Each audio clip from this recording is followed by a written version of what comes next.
But isn't it also the difference of the standard that this administration has set for itself?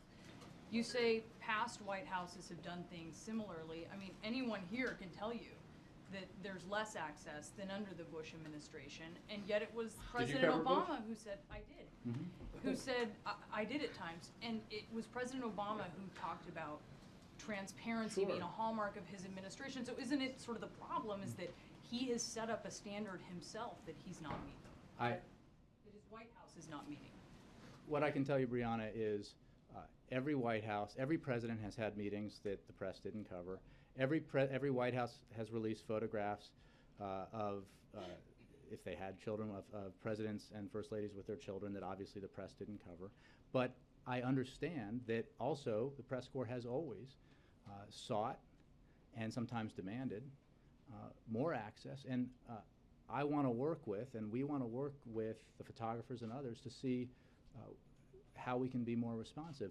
Understanding that I will not live to see the day, and neither will you, when independent journalists who cover the White House will say, you know what, I got all the access I wanted today or this week or that month. It's not going to happen. That's not what we're asking for. I mean, but there's the issue of access. I think that's what you just identified versus distribution. So there are two things here.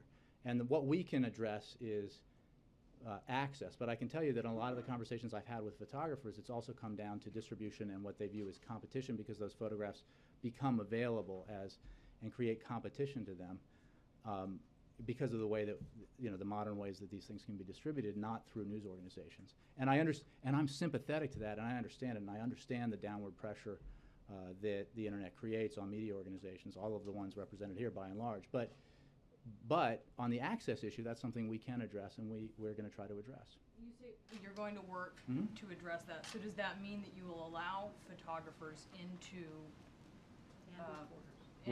reporters and editorial I get producers and reporters into events that you're not. I mean, you're saying you're working with them, but what does that mean? Are you actually doing something? I'm saying that we are going to. We have been meeting with representatives of the White House correspondents, and we will continue to work to increase access, to be responsive to some of these concerns. But I can promise you that the outcome of that will not be complete satisfaction, because there are going to be occasions, as